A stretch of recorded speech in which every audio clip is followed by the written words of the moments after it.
Thank you for joining me. Our today's topic related to post-colonial study or post-colonial literature strategic essentialism. Strategic essentialism as a post-colonial concept first time introduce करवाया था Gayatri Chakravorty Spivak ने। अब इस term का मतलब क्या है और इसको पोस्ट कॉलोनियल स्टडी में मोस्ट इम्पॉर्टेंट कॉन्सेप्ट के तौर पर क्यों लिया जाता है। For instance can you imagine कि जब हमारी सोसाइटी में कोई एक ऐसी सिचुएशन आ जाए कि जब हम डिफरेंट रिलीजन, डिफरेंट कॉस्ट या डिफरेंट माइंड सेट के साथ रहते हों, लेकिन जब हमें ख़ुद को एक एज आ नेटिव या एक एज अ नेशनलिस्ट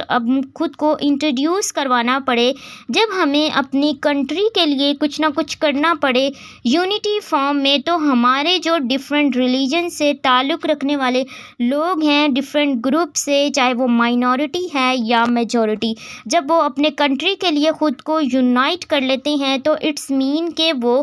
खुद को एक एज अ नेशनलिस्ट इंट्रोड्यूस करवाते हैं कि उनके लिए उनकी कास्ट, उनके रिलीजन, उनके कंट्री से बढ़ के नहीं है। तो यही कॉन्सेप्ट गायत्री चक्रवर्ती स्पिवक जो हैं वो अपनी इस कॉन्सेप्ट में देती हैं कि इनका मतलब है कि a political strategy whereby differences within groups और terminology downplayed and unity assume for the sake of achieving political goals. जब हम खुद को पॉलिटिकल गोल्स अचीव करने के लिए एक ही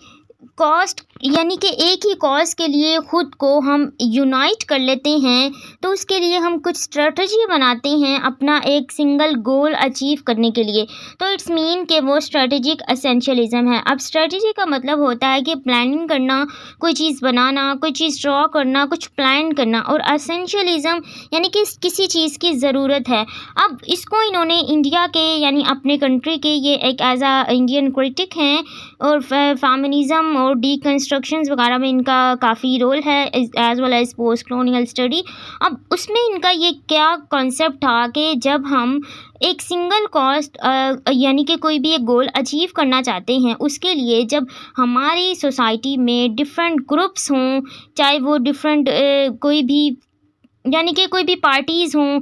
कोई रिलीजियस ग्रुप्स हो, लेकिन जब हमें एक सिंगल कॉज अचीव करनी है तो उसके लिए हम खुद को यूनाइट कर लेते हैं, तो इट्स मीन वो स्ट्रेटजिक एसेंशियलिज्म है। इसकी एक एग्जांपल अगर हम जब हिस्ट्री ऑफ इंग्लैंड पढ़ते हैं तो उसमें जब हम एंग्लो सैक्सन से नॉर्मन की तरफ मूव करते हैं तो नॉर्मन में हम मेजर एक करैक्टरिस्टिक्स देखते हैं वहाँ के लोगों की कि उन्होंने जब उनके ऊपर वार हो रही थी जिसको 100 ईयर वॉर्स कहा जाता है, तो उस टाइम पर एक नेशनलिज्म एक एज अ मेजर करैक्टरिस्टिक्स जो है वो हमारे सामने आई थी कि वो उनके अंदर जितनी भी सिविल वॉर्स वगैरह चल रही थी, लेकिन जब उनको इस चीज़ की ज़रूरत महसूस हुई कि उनको एक एज अ नेशन खुद को मजबूत साबित करना है, खुद को इंट्रोड्यूस करवाना है, तो वो अपनी सिविल जो उनकी वॉर्स वगैरह थी, कोई भी उनके क्लैशेस थे, उनको ख़त्म करके उन्होंने एक एज अ नेशन खुद को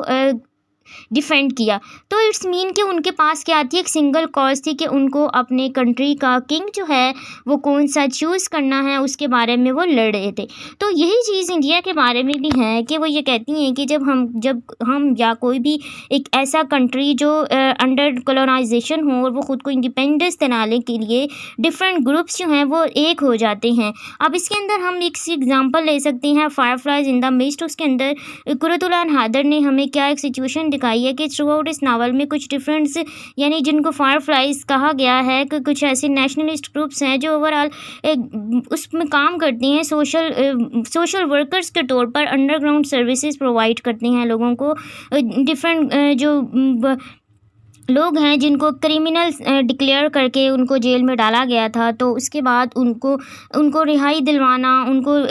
तो उसके बाद ये सब क्या करती हैं। अब उसके अंदर थ्रू आउट इस नावल में क्या दिखाया गया, लेकिन जब उसके अंदर पार्टीशन हो जाती है, पार्टीशन के बाद वो सब सेटल